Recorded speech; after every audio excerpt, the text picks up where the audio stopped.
लंघयते गिरिं यत्कृपातमहं वन्दे परमानन्दमाधवं वसुदेवसुतं देवं कंसचाणूरमर्दनं देवकी परमानन्दं कृष्णं वन्दे जगद्गुरुं गुरुर्ब्रह्मा गुरुर्विष्णुः गुरुर्देवो महेश्वरः गुरुसाक्षात् परब्रह्म तस्मै श्रीगुरवे नमः। ओम नमो भगवते तुमसानुग्रहनादो पावननादो चराचरे नीकला सरिकारि सने ओम नमो चढ़े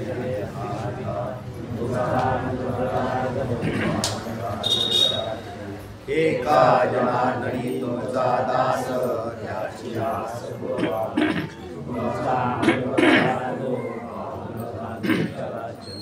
कुंडली श्री ज्ञानदेव पंढरीनाथ भगवान माऊली ज्ञानेश्वर महाराज की जय। जगद्गुरु तुकाराम सब संतन की जय।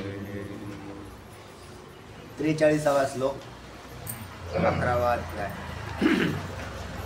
पितासि लोकस्य चराचरस्य पितासि लोकस्य चराचरस्य पितासि लोकस्य चराचरस्य पितासि लोकस्य चराचरस्य त्वमस्य पूज्यश्च गुरुर्गरीयान् त्वमस्य पूज्यश्च गुरुर्गरीयान् त्वमस्य पूज्यश्च गुरुर्गरीयान् त्वमस्य पूज्यश्च गुरुर्गरीयान् पितासि लोकस्य चराचरस्य त्वमस्य पूज्यश्च गुरुर्गरीयान् पितासि लोकस्य चराचरस्य त्वमस्य पूज्यश्च गुरुर्गरीयान् पितासि लोकस्य चराचरस्य त्वमस्य पूज्यश्च गुरुर्गरीयान् पितासि लोकस्य चराचरस्य त्वमस्य पूज्यश्च गुरुर्गरीयान् न त्वत्समस्त्यप्यधिकः कुतोऽन्यो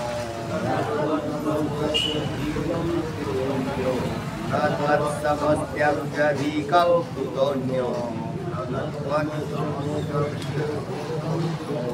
लोकत्रयप्रतिमप्रभावः न त्वत्समस्त्यप्यधिकः कुतोऽन्यो लोकत्रयप्रतिमप्रभावः न त्वत्समस्त्यप्यधिकः कुतोऽन्यो लोकत्रयप्रतिमप्रभावः न त्वत्समस्त्यप्यधिकः कुतोऽन्यो लोकत्रयप्रतिमप्रभावः पितासि लोकस्य चराचरस्य त्वमस्य पूज्यश्च गुरुर्गरीयान् न त्वत्समस्त्यप्यधिकः कुतोऽन्यो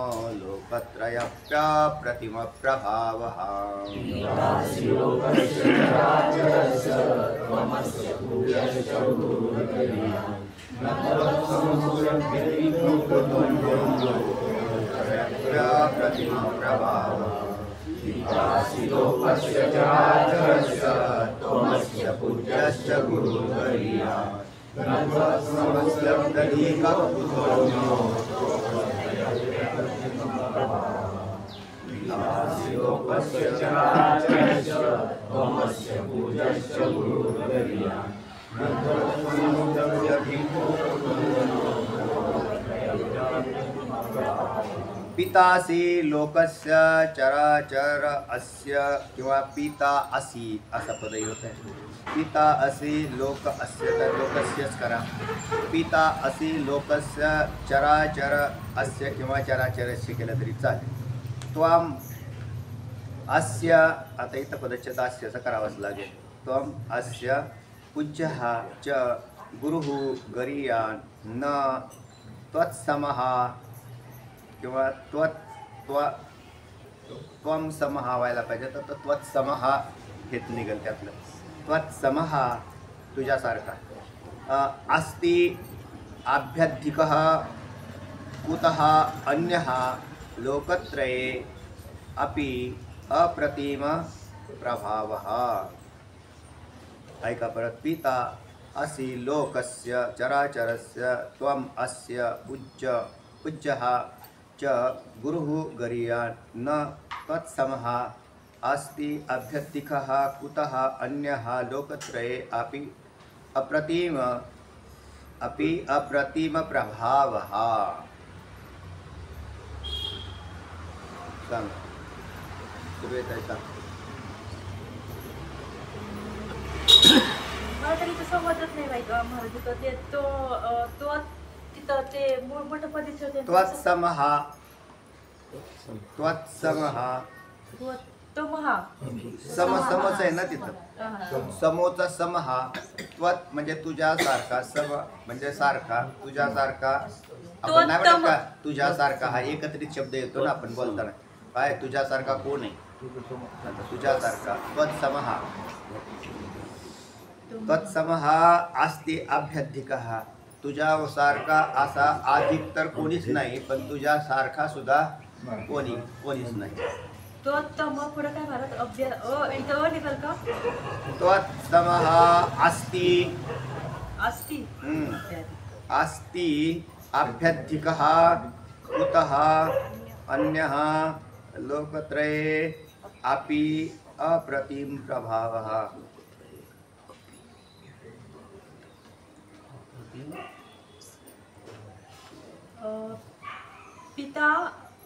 पिता असि लोकस्य चराचरस्य तोम अस्य पूज्य च गुरुः नाही पूज्यः च गुरुः गरीयान् न त्वत्समः समः तुमच्याकडे नाही का ते, हा समः अस्ति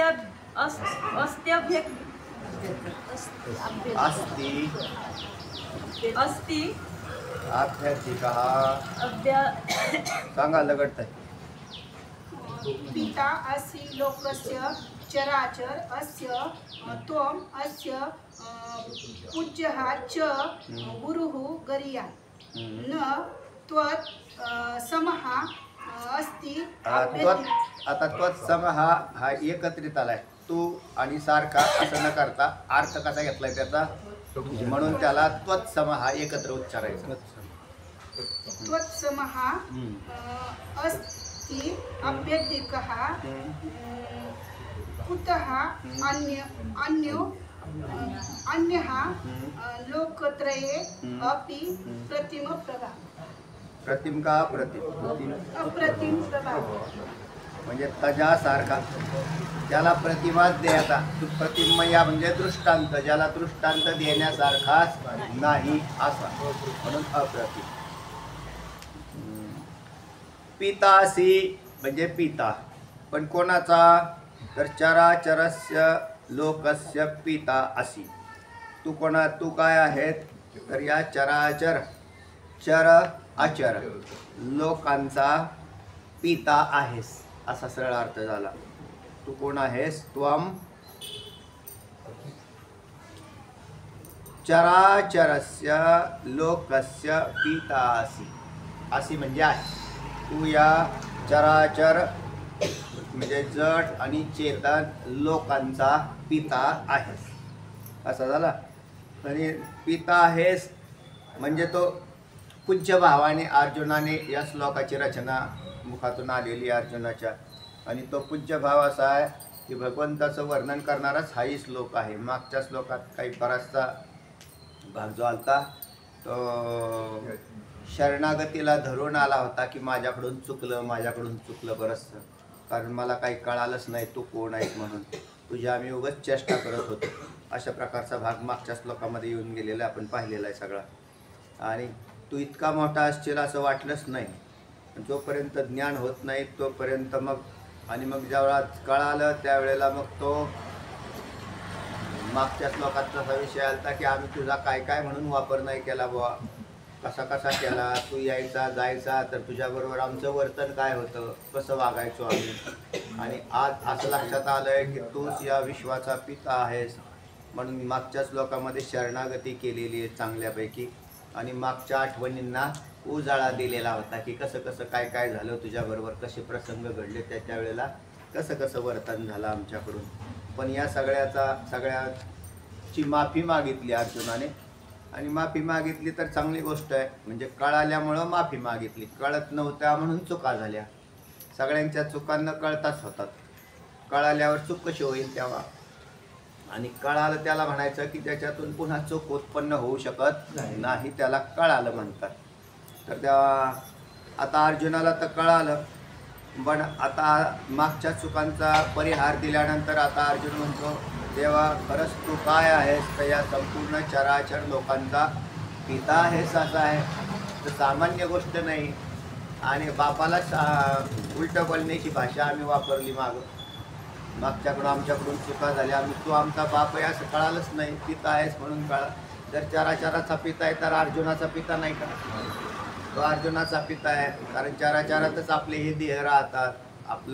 आपली नांदणूक सगळी या लोकांमध्येच आहे. आणि तू या लोकांचा पिता आहेस असं मला कळाल्यावर, तू पिता आहेस असं कळालं. तर हा नुसतं माहीत असणं पिता आहे हे माहीत असणं आणि कळणं याच्यामध्ये बरंच अंतर आहे. आणि कळाल्यानंतर पटणं आणि अंगीकार करणं त्याच्याही पुढे जाऊन नुसत्या माहितीने मनुष्य म्हणतो की बा हा असा असा माणूस आहे. आमचे आता ह्यांना उदाहरण समांतर द्यायची म्हणजे देवाच्या समांतर संत आहेत म्हणून संतांची उदाहरणं द्यावी लागतात.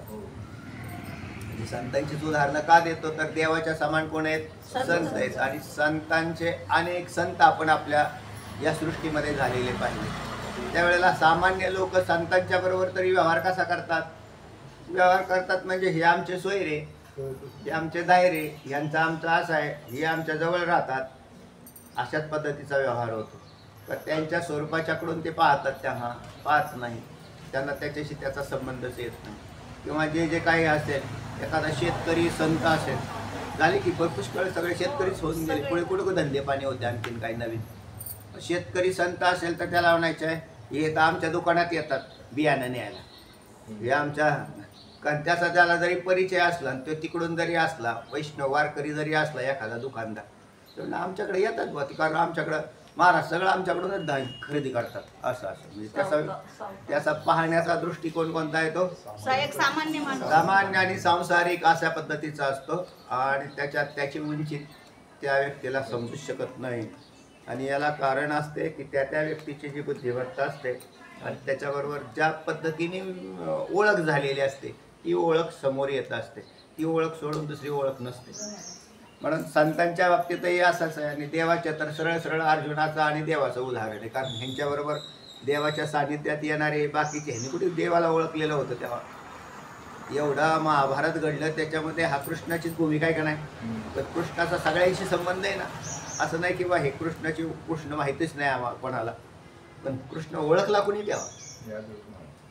अर्जुनाची ओळख आहे की हा तू या जगाचा चराचर चेतन आणि जड, कारण दोघालाही बी पिता लागतो. नुसता चेतनाला पिता असतो असा नाही, तर जडाला बी पितीची आवश्यकता आहे. जडाला कसं काय? आणि मग त्याच्याशिवाय उत्पन्नच होणार नाही ना. जड जर स्वयंभू उत्पन्न झालं असतं तर प्रकृतीच्या अधीन जगत झालं असतं. म्हणून जडाचा जन्म चेतनापासूनच मानायचा. जडाचा जन्म चेतनापासून झाला. पण जडाचा जन्म चेतनापासून झाला म्हणजे चेतनावर परिणाम होऊन जड झाला असा नाही. तर चेतनाचा विवर्त जड आहे, त्यालाही बापच म्हटलेलं आहे. त्याला काय म्हणतात? मायेचा परिणाम जगत आहे आणि चैतन्याचा विवर्त जगत आहे.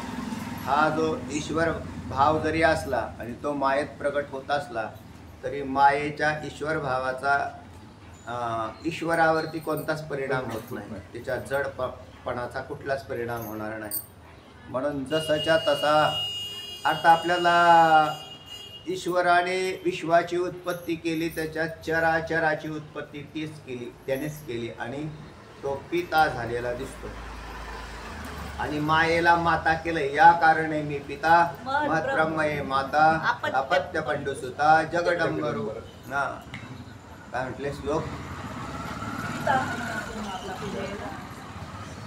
मम मम योनिर्मात् ब्रह्म तस्मिन् गर्भ ददाम्यहं संभवत् सर्व ब्रह्म महद्योनिरहं बीज प्रदपितः काय पडलं अर्थ काय तासां ब्रह्म महत् योनी रहम बीज प्रदपितः ते आहे का संभवत सर्व भूतानां तो आहे संभव सर्व मूर्तय मम योनिर्महत् ब्रह्म नाही या श्लोकाचा अर्धा भाग करेक्ट काय बरोबर आहे बरोबर आहे तो मी आता 14 मध्ये येत सर्व नाही योनिषु याच्या खालची ओवी का पंडुसुता नाही तो श्लोक उच्चारा हा नको श्लोक बरोबर आहे ना आता बरोबर आहे महद योनी काय मम योनिर्महत् तासां ब्रह्म ब्रह्म तस्मिन् ब्रह्म ददाम्यहं तासां ब्रह्म महद योनिरहं बीज प्रदपितः महत् भज पितः महत् योनि तुम्ही पाहा ना सर्व योनिषु कौन्तेय ततो भवती भारत असा भारत हा शेवटचा शब्द हे बरेच मम योनि ब्रह्माचे बरेच श्लोक आहेत. तस्मिन् गर्भं ददाम्यहं संभव सर्वभूतानां नाही संभव सर्व भूतानां ततो भवती भारत तेच म्हणजे चुकला तो श्लोक सर्व योनिषु संभव सर्व भूतानां ततो भवती भारत हा अर्धा भाग आहे त्याचा. आणि मम योनिर्मात् ब्रह्म तस्मिन् गर्भ ददाम्यहं 14 अध्याय दुसरा श्लोक उच्चारलाय तिसरा हा बरोबर आहे ना मग मी तोच उच्चारला ना ऐका ना हा मम योनिर्मात् ब्रह्म तस्मिन् गर्भ ददाम्यहं संभव सर्व भूतानां ततो भवती भारत असा श्लोक आहे. खालचा आहे सर तुम्ही तो दुसऱ्याचा अर्धा त्याला जोडला. हा तिसरा ऐका सर्व योनी. तेव्हा हा मी काय आहे चराचरस्य लोकस्य पितासी या चराचर जड चेतन गटाचा मीच पिता आहे. चेतनाला पिता आहे असा नाही नुसता तर जडाचा सुद्धा पिता आहे. खरं तर जडाचाच कारभार दिसतो सगळा. चेतनाला पित्याची गरज लागणारच नाही कारण चेतन हे अद्वितीय आहे. त्याला कशाला पिता लागेल तेव्हा कारण तेच स्वयंभू आहे. त्यात माता पिता हे संबंध संभवत नाही चैतन्यात. मग केवळ जडाच्या बाबतीत चराचरात म्हणजे याच्यातही जो जीव आहे त्याला चेतन नाही म्हटला जात तर जड चेतन एकत्रित आहे. आणि नुसताच जड वेगळा आहे नंतर जड चेतन वेगळा आहे. आणि चेतन तर त्या चेतनाला पिता माता नाही कारण चेतनात माता पिता नाही. जड चेतनात माता पिता आहे आणि जडात माता पिता आहे. लक्षात आलं संबंध नाही आहे जडात पण नाही. तिथे मायाकृत पदार्थाशी संबंध उत्पन्न झालेला आहे आणि त्या संबंधाने जगत भासतं त्यावेळेला त्या जगताला पिता आणि माता यांची आवश्यकता भासते. जड चैतन्याचा मिलाप हे त्याचं ऐश्वर्य सांगितलेलं आहे हा. 10 श्लोकामध्ये हा. 4-4 श्लोकापासून 10व्या श्लोकापर्यंत त्या ठिकाणी बरोबर 9व्या अध्यायातला ऐश्वर्य योग ऐश्वर्य सांगितलं ऐश्वर्य योग तर त्यालाच ऐश्वर्य योग म्हटलं. ऐश्वर्य तेव्हा याच्यापासून सृष्टी उत्पन्न झाली मग तिथं सृष्टी उत्पत्तीची प्रक्रिया सुरू झाली की माता पिता येतात आणि माता पिता म्हटलं की मग लगेच म्हणून पती जन्माला माझे उदरी मी झाली तयाची नवरी म्हणजे हीच माया नवरी होऊन ईश्वर आणि माया यांच्यापासून जगदंबराची उत्पत्ती झाली. मायेचा परिणाम जगत आणि चैतन्याचा विवर्त झाला. तर तेव्हा मग आता मग उत्पत्ती कोणाची झाली तर चराचर त्याच्यात चर या पदाचा अर्थ चर चेतन आणि अचर पण लक्षात ठेवा चर म्हणजे चेतनाला जन्म होत नाही तर त्या चरामध्ये जड चेतन भाग मिसळले. नुसतं चर म्हणजे चेतनाचा अर्थ नसून चैतन्याचा अर्थ नाही कारण चैतन्याला जन्म नाही. तुमच्या सुद्धा आत्म्याचा जन्म झाला नाही. आत्मा अजा आहे पण जीवात्मा मात्र मानावा लागतो म्हणजे अनादि जरी मांडला जीवात्मा हा जीव या पदात जीवात्मा धरलेला आहे. जे 6 अनादि पदार्थ दिले त्याच्यात जीव ईश्वर माया ब्रह्म संबंध आणि 5ांचा भेद. त्याच्यात जीव हा जो आहे तो जीव पदाने काय घेतला तुम्ही अनादि घातला ना जीव. नाही काय घेतला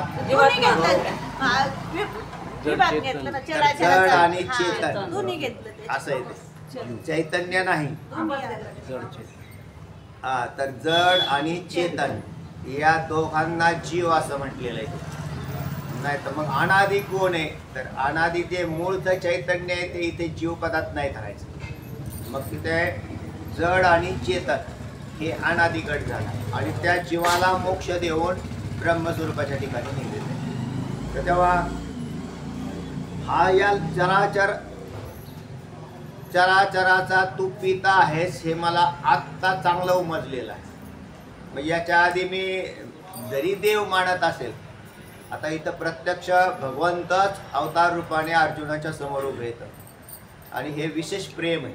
कारण हे काय कोणाच्या समोर उभे राहतात का, आपल्या समोर थोडेच उभे राहिले, तर हे अर्जुनावरती असलेल्या प्रेमामुळं आणि पुष्कळ असलेल्या प्रेमामुळं हा भाव दिसतोय. आपल्यालाही हे माहिती आहे की या जगाचा कोणीतरी मालक आहे, म्हणजे पिता आहे, माता आहे, हे आपल्याला माहिती आहे. पण तो जर प्रत्यक्ष उभा राहिला तर त्याला आपल्याला जाणण्याची क्षमता नाही. अर्जुनाची जशी क्षमता जाणण्याची क्षमता नव्हती, तोही आपल्या समोर जर प्रत्यक्ष उभा राहिला तर तो आपण त्याला नाही जाणणार. आपण बी त्याला असंच काहीतरी म्हणत राहू, तो काही तिकडे इकडे कशाला येतोय आता. पण तेव्हा अर्थात अर्जुनाच्या समोर आल्यानंतरही अर्जुनाने ओळखलं नाही. आता आपण देवाचा विषय नाही काढत म्हणून मी त्याला याला समांतर उदाहरणं तुम्हाला संतांची भेटतात. मी संतांचीच सांगत असतो की संत समोर आले तरी आपण ओळखत नाही.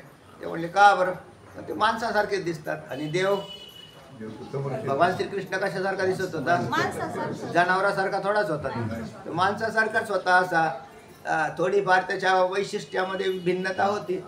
जसा तो सावळी निळी सावळ्या रंगाचा असा, म्हणजे त्याचा रंगच वेगळा होता. असा कृष्णवर्ण, त्याचं नाव कृष्णच केलेलं आहे म्हणून त्याचा कृष्ण असा वर्ण आणि तो असा. तेव्हा भगवंताची शरीर रचना तर मानवासारखीच होती आणि मानवासारखी असून मग तो बाकीच्यांनी त्याला संत वेगळे आणि देव वेगळा, भगवान श्रीकृष्ण वेगळे आणि तुकोबराय वेगळे. तुकोबरायांची शरीर रचना माणसासारखी, भगवान श्रीकृष्णाची रचना ही माणसासारखी अशी जरी असेल तरी त्यांच्यामधलाही भेद आहे आणखी. कारण देव आणि संतात स्वरूपता भेद जरी नसला तरी त्यांच्यात कार्यात्मक अशा प्रकारचा भेद दिसतो. संतांच्या ठिकाणी असणाऱ्या गुणांच्यात आणि देवामध्ये बी भेद दिसतो. कारण संतांच्या ठिकाणी जेवढा कृपाळूपणा दिसतो तेवढा देवाकडून नाही पाहिला जात. नाहीचा असा बी भाग नाही, तो त्याचा बादशाह आहे मस्त कृपाळूपणाचा, परंतु तो सगळ्यांसाठीचा नाही, वेगळा आहे, तो भिन्नता भाग आहे त्याच्यामध्ये. तर तेव्हा भगवान श्रीकृष्ण ज्या वेळेला होते त्यावेळेलाही त्यांना इतका आदर किंवा अशा प्रकाराने कळणारा समाज नव्हता. प्रत्यक्ष ज्यांच्यासाठी अवतार घेतला त्या पांडवांच्या मध्ये सुद्धा अर्जुनाला हा विश्वाचा बाप आहे असं कळालं नाही. तर तेव्हा त्वमस्य पूज्यश्च पूज्यः च गुरुः गरीयान. गरीयान म्हणजे मोठा, गुरुः म्हणजे गुरुच. गुरु या पदाचा अर्थ आद्य गुरु करा भारतात, कारण त्यांना काय म्हटलं जातं भगवान श्रीकृष्णाला जगद्गुरु. गरीयान गुरु, जगद्गुरु. वसुदेव सुतं देवं कंसचाणूरमर्दनं देवकी परमानंदं कृष्णं वंदे जगद्गुरु. तर जगद्गुरु म्हणजे मोठे गुरु. यांच्याकडे काय काम आहे मोठ्या गुरूंच्याकडून आणि छोट्या गुरूंकडे? मोठ्या गुरूंकडे मोठीच कामं असतात, छोट्यांकडे छोटी असतात. छोट्यांकडे छोटी असतात. एखाद्या जीवाचा उद्धार करायचा असेल तर त्याला मोठा गुरु नाही म्हटलं जाणार, म्हणजे तो कारण ते एखाद्या जीवाचा उद्धार झाला. पण जे जगाचे उद्धार करते राहतात. भगवद्गीता कोणासाठी आहे? एखाद्यासाठी, अर्जुनासाठी आहे. अर्जुनाचा निमित्त आहे हो. आणि भगवद्गीता जन्म घेतले आणि भगवद्गीता म्हणजेच ब्रह्मज्ञान. म्हणजे भगवद्गीता आणि आत्मज्ञान वेगळे असं नाही. भगवद्गीता ब्रह्मसाम्राज्य दीपिका वर्णिली गीतेची टीका. विठोबाचा प्राणसखा ज्ञानोबा माझा. तर तेव्हा ब्रह्म साम्राज्य दीपिका असं वर्णन केलं तिचं. तेव्हा अशा ब्रह्माचं नाही गीतेचं. तर तेव्हा भगवद्गीतेचं वर्णन ह्या भगवद्गीतेत ब्रह्मज्ञान आहे म्हणण्यापेक्षा भगवत ज्ञानच गायलेली ज्यांनी गायलं ते ज्ञान हे आहे भगवत म्हणजे ही भगवद्गीता आहे. आणि मग त्याच्यात म्हणून अंती भगवद्गीता गायली तर कोणासाठी म्हणताल तर विश्वासाठी. ज्ञान सगळ्यांच्या मालकीचं आहे, असं नाही की एका अर्जुनाच्या मालकीचं आहे किंवा अमक्या अमक्या फलाण्याच्या मालकीचं आहे. हां, त्याच्यावर विश्वात जेवढे जीव आहेत त्यांच्या मालकीचं. पण या सगळ्या जीवांना काय करतात त्यांना काही कळाना. आता ह्या भगवद्गीता जर मी म्हटलं की सगळ्या विश्वातल्या सगळ्यांची मालकी तिथं ह्या झाडाझुडपांच्या बी मालकीची आहे, कारण याच्यामध्ये बी जीव आहेत. पण यांना हे कळण्याच्या लांब पलीकडे आहे. मला एक कळत नाही, माणसांना कळाना तर जनावरांना कधी कळायचं. माणसं जनावराच्याही कक्षेच्या पलीकडल्या बाजूला बसलेत. काहीच काय नाही. काही त्यांना काय खातात, उठतात, खातात, पितात, मौज मजा करतात आणि मारतात. हे सोडून दुसरं काहीच चाललेलं नाही. दया येते या लोकांची की काय किती खाली येते लोक.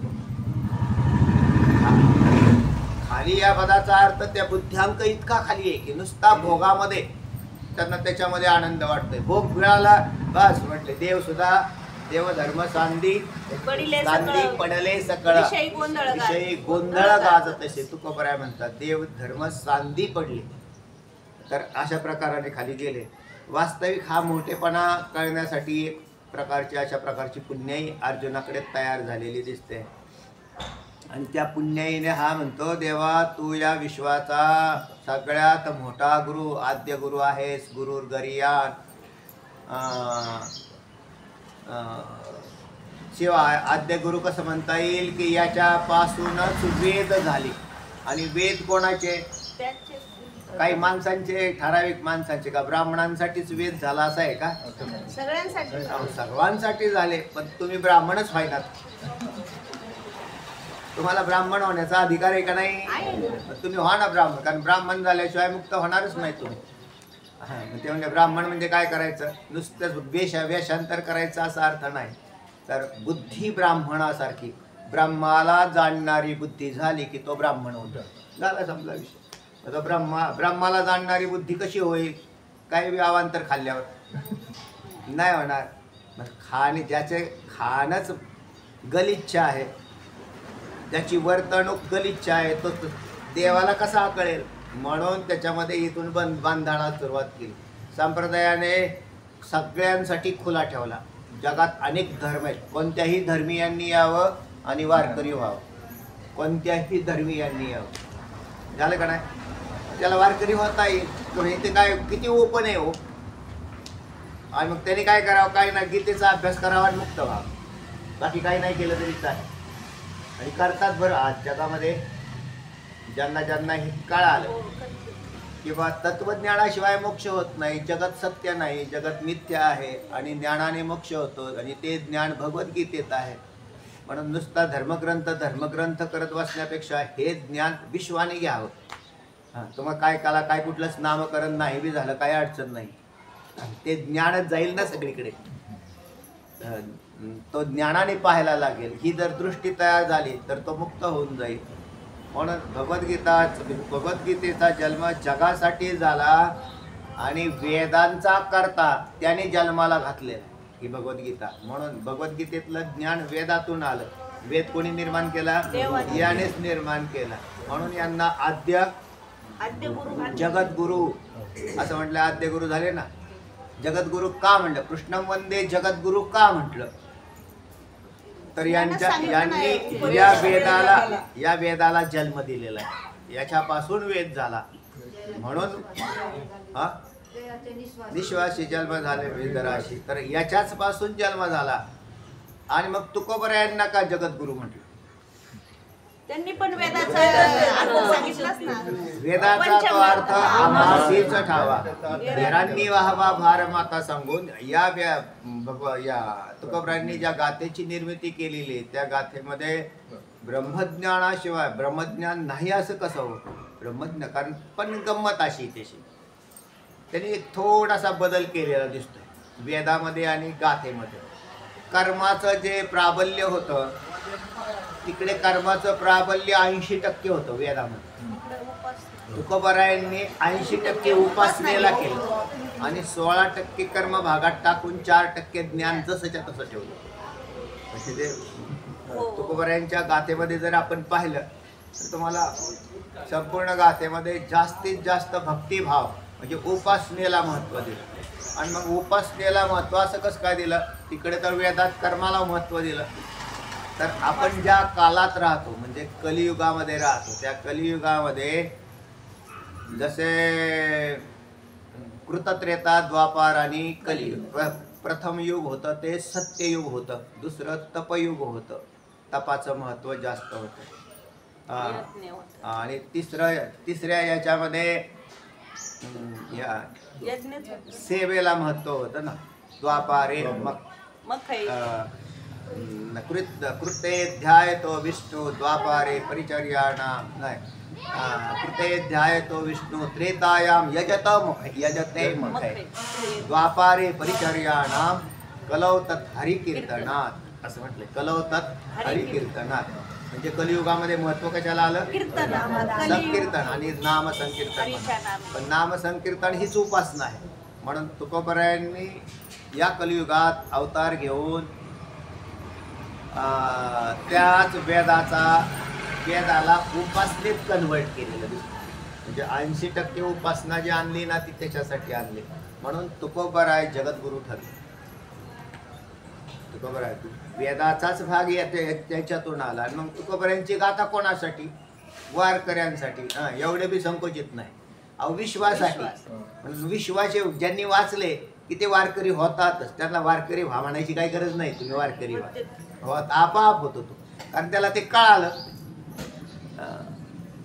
मारून मुटकून कोणाला करण्यात काही स्वारस्य नसतं. त्याला कळाल्यानंतर तो होत राहतो. अख्खं विश्व ते पाहणा किती बाहेरची लोक आहेत आता सुद्धा अभ्यास करतात. बरं आळंदीला त्यांना मराठी बोलता येत नाही. ते शंका विचारला त्यांना विचारते नाहीत ना आपले ते श्रीकांत मराठी नाही. मग त्यांना आता मराठी बोलतात, तमिळ बोलतात ते. आणि मराठीत आता शिकायला लागले थोडे थोडे. ते म्हणले ते त्यांची मराठी ऐकण्यासारखी. विचारला प्रश्न विचारला सांगितला बाबाने सांगितला. भारी बोलतात ते. तर ते चांगली गोष्ट आहे. तर त्याच्यात विश्वाचं कल्याण होईल ना. आणि विश्वाचं कल्याण करण्याची क्षमता असावी लागेल तुमच्या त्या ज्ञान भांडारात. नाहीतर तुमचं जर तुटपुंज ज्ञान असेल तर ते विश्वाला कशी गवसणी घालेल. म्हणून जगत उद्धार करून देण्याची क्षमता या भगवद्गीतेमध्ये आहे. सामान्य गोष्ट नाही बरं. म्हणून तू अशा या विश्वाचा गुरु आहेस असं मला कळालं. कोणाला कळालंय? अर्जुनाला कळालंय की तुझी महती काय सांगावी, तू इतका मोठा आहेस. आणि असं कळालंय म्हणूनच तू पूज्यही ठरलेला आहेस. तू पिता, विश्वाचा पिता आहेस, विश्वाचा आद्य गुरु आहेस. आणि तूच कोण आहेस? पूज्यही आहे. त्वम पूज्य अस्य. तूच पूज्य आहेस. म्हणजे आता पूज्यत्व हा एक स्वतंत्र भाग आहे. म्हणजे देव गरीयन पदाचा अर्थ मोठेपणा येतो. मोठा आहेस. मोठा म्हणजे तसा गुरुपदामध्ये मोठेपणा दडले. देवद्विज गुरु प्राज्ञा पूजनाम ते कायिक तपाचा विचार करताना तिथं असं म्हटलं होतं. आता इथे पूज्य हा तू काय आहेत या विश्वातला पूज्य आहेस असं म्हटलं. पूज्य म्हणजे पूजा करण्याला योग्य. विश्व आपण पूजा करत असतो. जगात संत आणि देव हे पूज्य आहेत, मुख्य पूज्य आहेत. नंतर देवता पूज्य आहेत. वेगवेगळ्या देवतांच्याही पूजा केल्या जातात.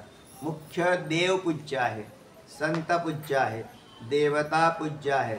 त्याच्या खाली पूज्यतेचा भाव जसा तुमच्या हृदयात असेल ते पूज्य आहेत. तुमचे आई वडील पूज्य आहेत म्हणजे ते पूज्य आहेत. वेगवेगळ्या ठिकाणी वेगवेगळ्यांचे एका बहिणीच्या दृष्टीने भाव पूज्य आहे. ती ओवाळते ना त्यांना. आता तुम्ही बरेच दिन साजरे करता, ते दिन कोणासाठी येतं? पूज्यतेसाठीच आहेत ना. वेगवेगळे दिया काय आता नाही सांगता यायचं मला काय काय दिवस मातृदिवस साजरे करायला लागले. तर त्या वेळेला पूज्य शिक्षक बरोबर आहे, पण शिक्षक बी पूज्यच आहेत ना. कारण त्यांनी ज्ञान दिलं ना तुम्हाला, लौकिक का असाना पण ते ज्ञान दिलं त्यांनी. बैल पोळ्याला बैल पूज्य आहे. त्यालाही ओवाळायला लागले. गाई म्हशी ओवाळता पूज्य आहेत ना. गाय पूज्य नाही आली का तुम्हाला? गाई म्हैस पूज्य झाली. सगळं चालेल, लोखंड वगैरे सगळं चालेल. मग खाली खाली खाली पण मुख्य पूज्य कोण आहे? परमात्मा. गुरुयान पूज्य. मोठा मोठा पूज्य, जर सगळ्यांचा पूज्य कोण असेल? पूज्य म्हणजे टिंबण आहे. पूज्य पदाचा एक अर्थ असा घ्या. एक पूज्य म्हणत्या म्हणजे शून्य असा नाही. तर ज्याच्या नतमस्तकता ज्या ठिकाणी होते त्याला पूज्यत्व भाव तयार होतो. तिथे आपण नतमस्तक होतो. आणि नतमस्तक तेव्हाच होतो तो मनुष्य त्यावेळेला त्याच्यात मोठेपणा प्रतीतीला येतो. मग तो मोठेपणा कसा असतो? तर तो ज्ञानाच्या द्वारे मोठेपणा असतो, गुणांच्या द्वारे मोठेपणा असतो, कार्याच्या द्वारे मोठेपणा येतो. मोठेपणा याच्या द्वारे होत असतो. काही कार्यांच्या द्वारे आपण खालून जाऊ, आपण कार्याच्या द्वारे मोठेपणा असेल, गोरगरिबाचं कल्याण व्हावं अशी ज्याला हृदयामध्ये कळवळ आहे त्याला आपण पूज्यच मानतो का नाही? तो पूज्यच आहे. कारण त्यांनी काय केली, त्याच्यात ह्या खालचा गट तयार झाला एक समाजसेवक आहेत का नाही? ते पूज्य आहेत का नाही? समाजसेवक पूज्य आहेत सगळे. म्हणून तर त्यांचे फोटो लावतात, त्यांची पूजा करतात, त्यांच्या स्मृती आपण पाहतो. एका दृष्टीने पूज्य झाले हे सगळे. पण त्यांचं कार्यपरत्वे पूज्यत्वात, गुणपरत्वे असेल असं सांगता येत नाही. काय डांबरट गुण सुद्धा असू, खोडकर गुण सुद्धा असू शकतात की ज्या खोडकर गुणामुळे ते काय झाले, सर्वांना पूज्य होत नाही. सगळ्यांना पूज्यत्व नाही तयार होत. पूज्यत्व येतं पण सर्वतः पूज्यत्व नाही येत. तर सापेक्षित पूज्यत्व. कारण काही गुण त्याच्यात तसे काम करतात. काही त्याच्यात जर गुणांचंही पूज्यत्व असेल आणि कार्याचं पूज्यत्व असेल तर ते अधिक खोर पूज्यत्वाला जातात. कारण ज्यांच्यात सर्वांना सामावून घेण्याची काय राहील, क्षमता राहील. तर त्याच्यात गुणांचा म्हणजे काय होतं, बऱ्याच वेळेला म्हणजे एका बाजूला शास्त्राला बाजूला टाकून त्या यांचा विचार करावा लागतो थोडासा. शास्त्राच्या संगतीतच आणायचं त्यांना, पण डायरेक्ट शास्त्र पचनी पडत नाही. म्हणून मग त्यांना हळूहळू त्याला बाजणारा असा एक गट आहे. म्हणून ते गुणांच्या मध्ये उदार असतात, ज्यांच्याकडे सर्वतोपरी उदार गुणधर्म राहतात आणि कार्यही उत्कृष्ट राहतं. ते नुसते कार्यात्मक श्रेष्ठ असणाऱ्या व्यक्तीपेक्षा अधिक पूज्य बनतात. आणि त्याच्याही पेक्षा पुढे गेला तर तुम्हाला संत दिसतील की ज्यांच्याकडे ज्ञानाची श्रीमंती आहे. ज्ञान या पदाचा अर्थ लौकिक ज्ञान असा नाही, अलौकिक ज्ञानाची श्रीमंती आहे. आत्मज्ञानी चोपडी संतही माझी रुपडी, ते दृष्टी पडो आवडी कामिनी जैसी. म्हणून आत्मज्ञानाचा चोखडा हा तर वेगळाच आहे. म्हणून ते केवळच आता ज्याच्यात नुसता आत्मज्ञानी म्हणला तर पूज्य आहे, त्याला पंडित. एक नाथ महाराजांनी अभंग केलेला आहे ना, कोणता? नाथांचा अभंग आहे ना, काय हो,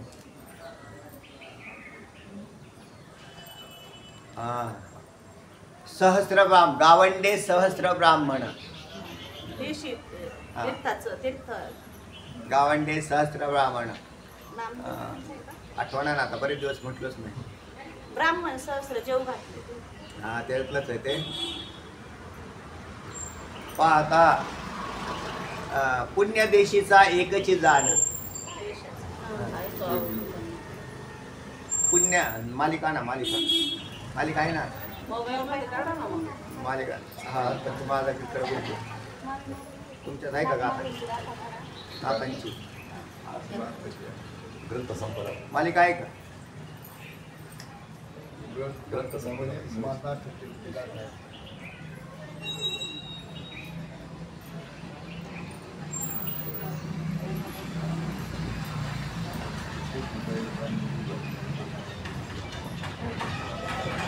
पुण्यक्षेत्र गावंडे नाही सापडत गावंडे सहस्र ब्राह्मण पुण्यक्षेत्रीचा एकची जाण त्याला पुण्य तितुकेची जोडे असा अभंगाई घरी गेल्या पाहून घ्या आणि मालिकेत आहे संध्याकाळी सांगा तेव्हा म्हणजे हा गावंडे याच्यातला आहे खेड्यातले सहस्र म्हणजे हजार खेड्यातले सहस्र ब्राह्मण आणि पुण्यक्षेत्रीचा माऊलींची पूजा करणारा एकच ब्राह्मण त्याला जेव घातला तर पुण्य तितुकीची जोडी हा आणि पुण्यक्षेत्रीचे सहस्र जाण पुण्यक्षेत्रीचे असतील आणि तो जर वेद पाठक असेल मागं पुढे क्रम होईल काय पाहून तर त्याला जेव घातला तर पुण्यक्षेत्रीचे 1000 ब्राह्मण जेव घातलेल्याचं पुण्य त्या 1000 ब्राह्मणांपेक्षा जर एखादा तत्वव्यात्ता असेल ते आपल्या 1000 वेद पाठकापेक्षा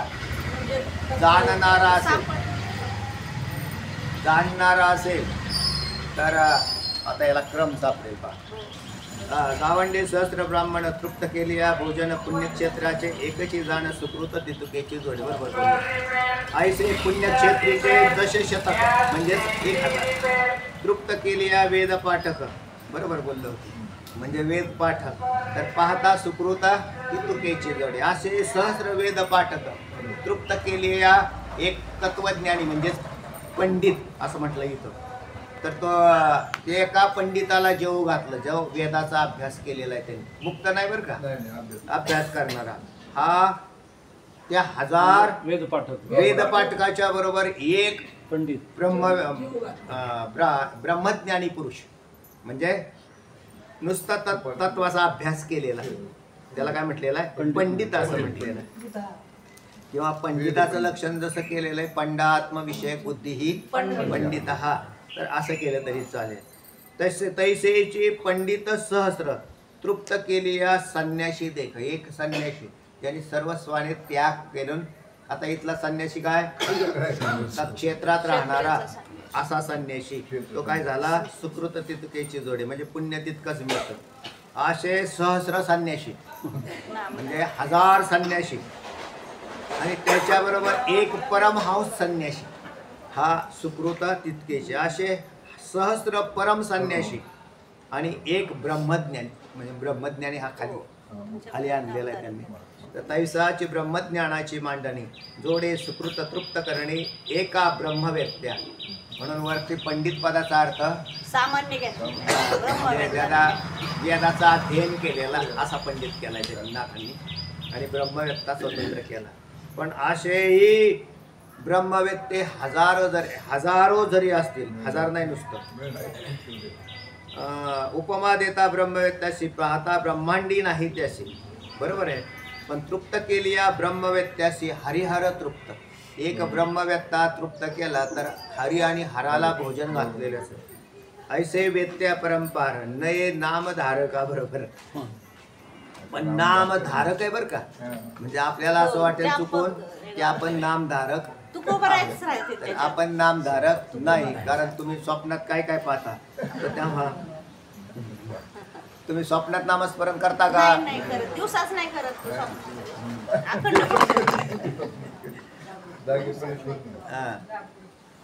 उभं राहून पहा ना ते जाय काय का बरोबर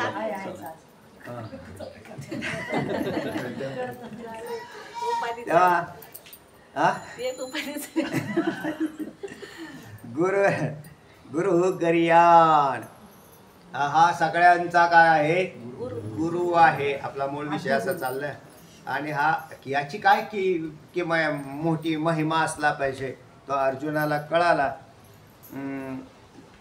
आद्य गुरुवरून आपण चिंतन करत होतो काही न त्वात समहा याच्या सारखा दुसरा कोणीच समान नाही समान नाही म्हणण्यापेक्षा आणि मग समानच नाही तर अभ्यधिका अजून जास्त कुठून असणार आहे म्हणजेच हाच अलौकिक असा हाच आहे असं म्हणायचं हाच काय आहे शंकराचार्यांना पण जगद्गुरु शंकराचार्यांना जगद्गुरु म्हटलं तर त्यांनी सुद्धा काय केलं त्यांनी भाष्य केलेली तर त्यांच्या वेदावरती काय केले त्यांचे भाष्य आहेत उपनिषदावर भाष्य कोणी केले आचार्यांनी उपनिषद म्हणून त्यांनाही जगद्गुरु ही पदवी प्राप्त आता काहीच न करणारे सुद्धा जगद्गुरु व्हायला लागले. हो आता ते म्हणजे आम्हाला जगद्गुरु म्हणते. तुम्ही काय केले म्हणजे काय, तुम्हाला भगवद्गीता सुद्धा नीट वाचता येत नाही, तुम्ही जगद्गुरु कसे काय झाले. आणि जगद्गुरु याच्यात त्यांच्याकडून काय झालं पाहिजे, विश्वाच्या साठीचं कल्याण. आणि शंकराचार्यांना, बरोबर आहे, शंकराचार्य राहिले होते, शंकराचार्यांनाही आद्य जगद्गुरु का म्हणायचं, तर त्यांनी त्याचे जे तत्वज्ञानाचा, कारण आचार्यांकडे पाहिलं जातं ना, ज्ञानाकडून पाहिलं जातं. म्हणजे अद्वैत ज्ञानाचा उपदेश करणारे आद्य शंकराचार्य, त्यांनी त्या उपनिषदावरची भाष्य विशेष प्रसिद्ध झाली आणि त्याच्यातून त्यांनी विश्वाला काय दिलं, ते ज्ञान दिलं. म्हणून विश्वाला ज्ञान देतात, आपल्या लोकांना नाही ना. तर तेवढेच म्हणजे तुमच्या भावकीला ज्ञान दिलं, काय करतात, आपल्या माऊलीला माऊली म्हणले ना, माऊलीला विश्व माऊली म्हणते, ते जगद्गुरुच आहे. पण माऊली म्हणजे तिथं माऊली या पदाची व्याप्ती दुसरी आहे, कारण करुणा, प्रेम हा त्याच्यातला भाव येतो. आणि तुकोबरायांचे उपासनेच्या दृष्टिकोनातून जगद्गुरु ठरले. वेदामधला तो भाग काढून त्याचा विशेष भाग तयार केला आणि वेदाला हलवलं नाही. म्हणजे वेदाच्या मूळ संकल्पनेला कुठेच काय धक्का लावून ठेवला नाही, जसंच्या तसं इकडे भक्ती आणली. कर्मामध्ये काय होता, हो कर्मटपणा होता आणि तो कर्मटपणाने जगात बिघाड तयार होतो बराचसा. कारण कर्मटाचे नियम लावायला गेला की हे नको ते नको ते नको ते असं होत चालतं. 16 ओळा राहिलो निराळा, पासोनी सकळा अवघा दुरी, तुकोबराय म्हणतात तसं. म्हणून आम्ही त्याच्यापासून थोडंसं फारकत घेतली आणि कर्मामधला तो विषय, आता कर्मातला विषय होता चालू, पण कुठपर्यंत, सत्ययुगामध्ये, म्हणजे त्यावेळेला काय होतं, तो भाग चालत होता. सत्ययुग म्हणजेच कृतयुगामध्ये सत्यतेचं महत्त्व होतं. पुढे जर गेला ना तर पुढे जाऊन तप सुद्धा होतं, नंतर दया होती आहे ना, आणि दान यांचा विचार केलेला आहे. तर प्रत्येक युगामध्ये एक एक एक एक नष्ट होत गेले. त्याच्यामध्ये आज बी इथे बी दया नाही दिसत, इथं दानाचं महत्व दिसतंय, लोक दान करताना दिसतात, दानावर चालू आहे सध्या. तर अशा प्रकाराने भाग दिसतोय. त्या पण मग आत्ताच्या चालू युगामध्ये, म्हणून ते तिघही आद्यगुरु चला, न तत्समहा अस्ति अभ्यधिकः, अधिक नाही, म्हणजे त्याच्यापेक्षा कोणीच अधिक नाही, तुझ्यापेक्षा कोणीच अधिक नाही. कुतः अन्यः, कुठे दुसरे कोण आहेत तुझ्यापेक्षा अधिक कोण आहे, असं कोण आहे, तर कोणीच नाही असं म्हणायचं. लोकत्रये अपि अप्रतिम भाव, या लोकत्रय तुला जोडून घ्यावं लागेल त्याला. या संपूर्ण लोकामध्ये तुझ्यासारखे अप्रतिम, असा अप्रतिम प्रभाव असणारा तुझ्यासारखा या त्रैलोक्यात कोण आहेत, तर कोणी नाही. तर अशा पद्धतीने या श्लोकाचा अर्थ होता की अर्जुन हा भगवंताचा मोठेपणा या श्लोकामधून गातोय. जी जाणितले मी असाचे, महिमान आता देवाचे, देवो होय चराचराचे जन्मस्थान. अर्जुन म्हणतो जी जाणमी, जी या पदाने श्लोक जर आदरार्थी आहे, तर माऊलींनी सुरुवात सुद्धा आदरार्थीने केलेली. म्हणजे जर अर्जुन आदरार्थी बोलतोय, तर आपल्याकडे मराठीत बोलण्याचा काय प्रघात आहे, हो जी, आले का तुम्ही, जी. तर जी म्हणजे आदरार्थी सांगितलं. काय तोंड वाचून काय ते नाही. आमच्या पाठातली सगळी माणसं जोपर्यंत मला माहीत नव्हतं सुरुवातीला, पण मग मी ज्या वेळेला गेलो त्यावेळेला म्हणजे त्या जसा संगतीचा प्रभाव असतोच. आणि मग तिथं गेल्यावर काय म्हणजे आपल्या काय बाळ कुठून आला म्हणजे ते सांगायचं, ते अण्णांची भाषा राहायची अशी बोलताना. ते आणायचे, बाळ काय करतोस, म्हणजे काय असं करतो तसं बरं करत. पण मी नंतर असं ऑब्झर्वेशन केलं, सगळी माणसं जी म्हणतात आणि आपण काय जी म्हणत नाही. मग आपण जी म्हणायला सुरुवात केली, नाहीतर मग आपण जी महाराज. तर या ज्या वेळेला मोठेपणा कळतो त्यानंतर जी लागतो. ज्याला मोठेपणा कळतच नाही त्याला जी लावायचा काही प्रश्नच नाही. श्लोकाचा सुद्धा मोठेपणा असतो. या श्लोकाला मोठेपणा आहे. माऊली ज्ञानोबरायांचा जी प्रिय आहे, त्यांनी श्लोकाचा मोठेपणा सांगताना सुद्धा जी वापरला. म्हणजे त्या ज्या श्लोकावरती टीका करायची, लिखाण करायचं, तर त्याची सुरुवात सुद्धा जीने केली. हा माऊलींचा मोठेपणा पहा. म्हणून त्याने जी जाणितले मियासाचे, आपल्या मराठीतून अनुवाद करायचा आहे ना आता आपल्याला, ओवी मराठीत आणायची. म्हणून जी जाणितले, म्हणून हा जी कुठून आणलाय तर सगळ्या पूज्य हे पद आले का, मूळ श्लोकात पूज्य असा शब्द आला. आणि पूज्यतेमध्ये सुरुवात करताना जीने केली जाते. पहा काय नियम पाळला माऊलींनी. म्हणून पूज्य शब्द आल्याबरोबर माऊलींनी जी शब्दाचा प्रयोग केला आणि सांगितलं. अर्जुनाच्या मुखात ओवी घातली. म्हटले जाणितले मिया, मिया जाणितले साचे, मिया जाणितले. साचे म्हणजे यथार्थ खरं जसं आहे तसं मी आता जाणलं देवा तुम्हाला. आणि मग याच्या आधी मी जाणत नव्हतो, तर साचे जाणत नव्हतो, खरं जाणत नव्हतो. कारण जाणणं म्हणजेच ज्ञान होणं हे काही शरीरावर अवलंबून नाही. देवाचं शरीर जरी समोरून पाहिलं की दिसाय कसा आहे, केस कसे आहेत त्याचे, आहे ना, वरून कसा दिसतोय, याच्यावरून काय जाणं नाही बाबा, तर ते नामरूपाचं जाणं नाही. देव हा वरून नाही कळत, त्याचा अंतर पाहावं लागेल तुम्हाला, आत शिरावं लागेल. संत सुद्धा वरून नाही कळत, तर अंतरस्थितीतून कळतात. या देवाला इतके दिवस अर्जुन नामरूपाने जाणत होता. कृष्ण यादवा सखेती हे तर मागच येऊन गेलं. आणि वरून पाहिलं तर नामाने आणि रूपाने असा असा दिसतो, असा असा आहे. त्यावेळेला फोटोग्राफी नव्हती ना, फोटो काढून ठेवले असते तरी चालले. त्यामुळे घ्या आपल्या, आपण त्याच्या शेजारी फोटो काढून घेऊ आपला सुद्धा. कोणाच्या शेजारी, कृष्णाच्या शेजारी.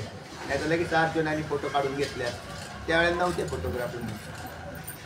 मग नुसत्या फोटोचा आणि आपला काय संबंध आहे, तर काही संबंध नाही. कारण ज्ञान फोटोत येतच नाही. ज्ञानात दोन आज्ञा, जर समजा अज्ञानी व्यक्ती आणि ज्ञानी व्यक्ती फोटो काढत असेल तर फोटोत काय निघेल, फोटोच निघाल फक्त. फोटोत नामरूप निघते. पण ते म्हणतात पहा महाराजापेक्षा आम्ही भारीच दिसतो का नाही. तो जर रूपअवतार असेल तर तो महाराजापेक्षा भारी दिसतो. ते म्हणले बाबा महाराजापेक्षा आपण दिसायला भारीच आहे का नाही पहा. तर एक अज्ञानाचा फोटो आणि एक ज्ञानाचा फोटो. तर त्या अर्जुनाने आतापर्यंत जाणलेलं होतं तर असंच जाणलं होतं की नामरूपात्मक जाणलं होतं. आणि आत्ता जो जाणितले या पदाचा अर्थ आहे स्वरूपतः तुम्ही किती मोठे आहात हे आम्हाला कळालं. म्हणून जाणितले तर स्वरूपतः जाणितले. मग अशा आपण वर्णन करत होतो की पूज्यतेचं मध्ये सुटलं का, ज्ञानाचा विषय नव्हता घेतला. म्हणजे कार्याने मोठा, गुणाने मोठा आणि स्वरूपाने म्हणजे ज्ञानाने मोठा. तर स्वरूपाने मोठा जी जाणितले मी या साचे, याच्यात ज्ञानाने जाणलं. कार्याने सुद्धा याचं कार्य मोठं नव्हतं का नाही, होतं का नाही. भगवान श्रीकृष्णाचं कार्य मोठं होतं. अगदी लहानपणीच काक बक विठा रिठा सगळे काय केले, बाळपणाची फुली न उघडता मोठ मोठी झेंडे मारले बाळपणाची फुली न गडता. काय ओवी येऊन गेली ना आता आपल्याला माग 10व्या अध्यायात. मोठी मोठी धेंड्या मारली असं सांगितलं. बाळपणाची काढा बघा ना, आपल्या याच्यात नाही ना याच्यात नाही. नाही आज आहे पण शोधायला इकडून सांगायला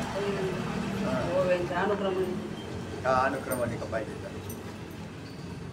बरं जाऊ द्या, पाहून घ्या मला सांगा. त्या अगदीच बालपणामध्ये याने मोठे मोठे काय केले,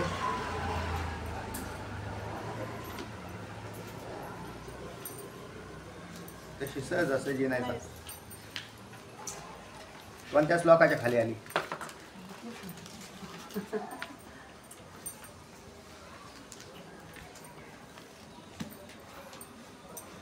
नुघडता बाळपणाची फुली जेने मिया अदानवी सृष्टी केली.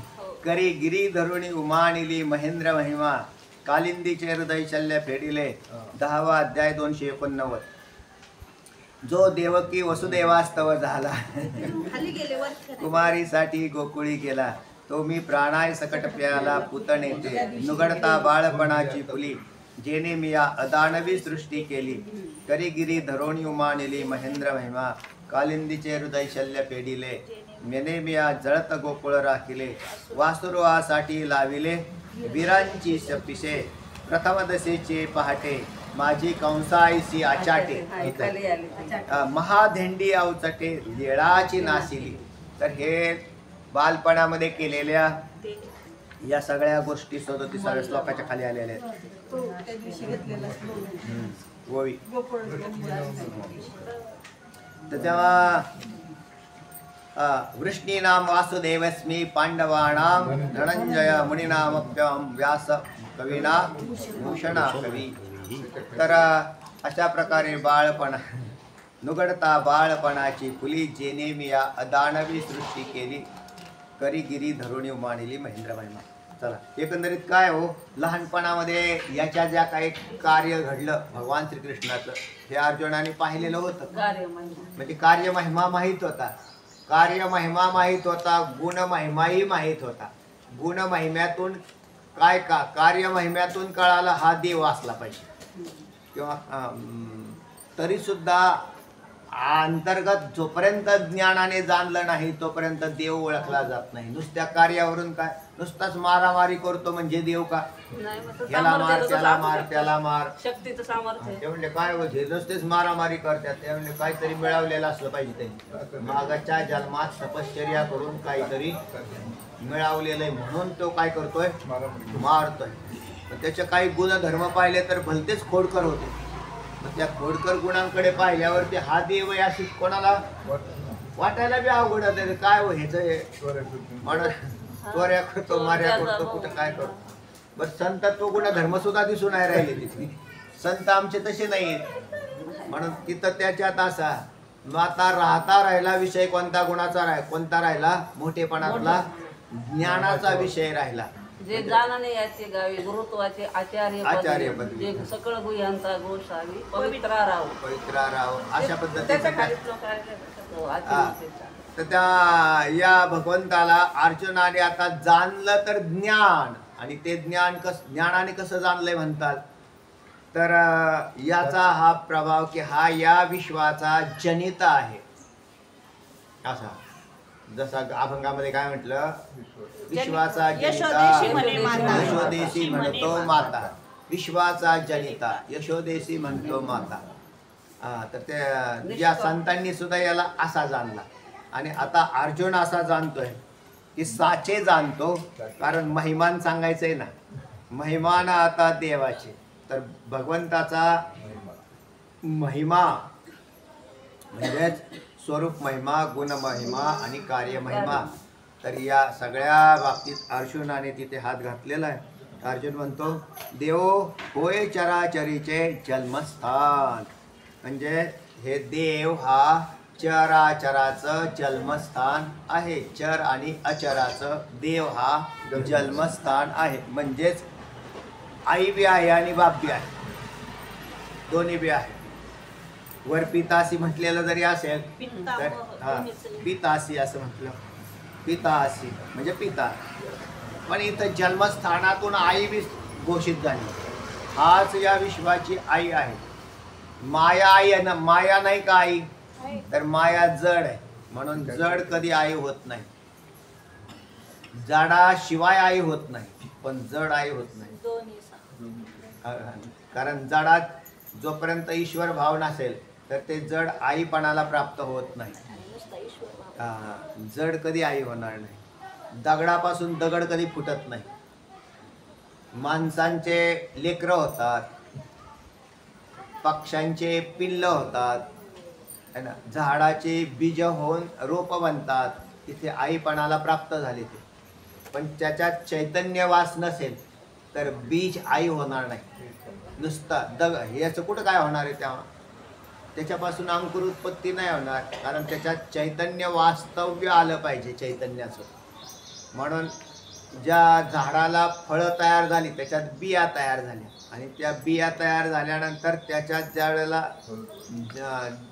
पाण्याबरोबर ती जवळीक साधली गेली आणि त्याच्यात कोणाचा प्रवेश झाला, त्या जीवात्म्याचा, आणि मग त्याच्यानंतर ते वृद्धिंगत व्हायला सुरुवात झाली.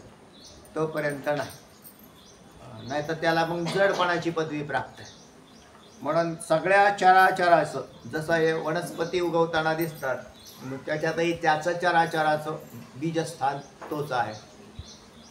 कसं म्हणताल तर हाच ईश्वर, ज्याला तुम्ही परमात्मा म्हणता, तो कारण स्वरूप असतो, तेव्हा त्याला ईश्वर भाव तयार होतो. म्हणजे एक शरीर बनतं, त्याचं कारण शरीर बनतं. त्या कारण शरीराच्या नंतर कुठंही अज्ञान न येता विक्षेपरूपी जगतरूपी स्थूल शरीर आणि हिरण्यगर्भरूपी सूक्ष्म शरीर ईश्वराच्या कारणापासून उत्पन्न झालेलं दिसतं. ईश्वराच्या कारणात कुठेही विक्षेप न येता जीवाच्या ठिकाणी विक्षेप झाला. कारणाचा विक्षेप हा स्थूल सूक्ष्म शरीर आहे. जीवाच्या बाबतीत संगती काय आहे तुमची? तुमचा मूळ शरीर कोणतं आहे? कारण शरीर. आणि कारण शरीराला म्हणजे अज्ञान, आवरण आणि विक्षेप असं केलेलं आहे. तर अज्ञानाचं कार्य कोण झालंय? विक्षेप. हा, स्थूल सूक्ष्म शरीर. अज्ञानाचा विक्षेप जो आहे ना, तो स्थूल सूक्ष्म शरीरात आहे. म्हणून कारण शरीरानंतर जीवाच्या ठिकाणी विक्षेप प्राप्त झाला, सूक्ष्म आणि स्थूल शरीर. आणि कारण शरीराच्या नंतर ईश्वराचा विक्षेपाला नाही गेला, तर त्यानेच निर्माण करून जसंच्या तसा तो त्याच्यामध्ये राहिला. म्हणून हिरण्यगर्भ असं म्हटलं. ब्रह्मदेवाने स्थूल सृष्टी निर्माण केली. काय? हिरण्यगर्भ निर्माण केलाय. स्थूल सृष्टी निर्माण केली. लक्षात ठेवा बरं. ब्रह्मदेव सृष्टीतला हा स्थूलाचा उत्पत्ती करणार आणि सूक्ष्म हिरण्यगर्भ आहे. आणि तो हिरण्यगर्भ म्हणजे त्याच्यात जीव आहे मूळचे. त्या जीवांना शरीर देण्याचं काम कोणाकडे गेलं? ब्रह्मदेवाकडे गेलं. आणि मग म्हणून जेने हा जीव दिला दान. म्हणजे कोणता दिला? ज्याने ईश्वराने दिलेला सूक्ष्म हिरण्यगर्भाच्या अंतर्गत तुमचा माझा जो सूक्ष्म देह आहे तो कोणाच्या अंतर्गत आहे? ईश्वराच्या हिरण्यगर्भाच्या अंतर्गत येतो. आणि मग त्याच्यात म्हणून चराचराचं उत्पत्ती स्थान कोण आहे? आणि त्याच्यातच तुमचं माझं अस्तित्व आहे. कारण शरीर दान दिलं नाही वाटतं ना, ते असं काहीतरी सांगितलं होतं तुम्ही नाटात. आपण नाही, कारण म्हणजेच ईश्वर झाला ना. झाला. आता त्याच्यात त्या कारणरूप ईश्वर, पण माया बदलली पुढे. जीवाच्या बाबतीत मायेचा बदल झाला आणि अविद्या आली का नाही? इथे कारणात्मक कोण होती? माया. आणि इकडे कार्यात्मक अविद्या. जीव कुठे प्रविष्ट झाले? अविद्येत प्रविष्ट झाले. आणि याच्यात काय बदल झाला? त्या बाबत त्याचा काहीच बदल नाही झाला. म्हणजे तो जसाच्या तसा राहिला तिन्ही शरीरांना घेऊन. म्हणून त्याला 3 शरीर आहेत, आपल्याला 3 शरीर आहेत. पण आपलं सूक्ष्म शरीर स्थूल आणि कारण शरीर कोणाच्या अखत्यारीत आहे? त्याच्याच अखत्यारीत काम करतं पूर्णतः. म्हणून चराचराचं उत्पत्ती स्थान तोच झालं. म्हणजे आपली उत्पत्ती स्थूल दृष्टीने काय, सूक्ष्म दृष्टीने काय, किंवा कारण दृष्टीने काय, ईश्वराशी संबंधित आहे. म्हणून ममैवांशो जीवलोके जीवभूत सनातनः मनश्चष्टानि इंद्रियाणि प्रकृतिस्थानी करे. तर तेव्हा भगवंत असं म्हणतात, चला राहिलेला विषय नंतर घेऊ. कुंडली करता विठ्ठल श्री ज्ञानदेव तुकाराम पंढरीनाथ भगवान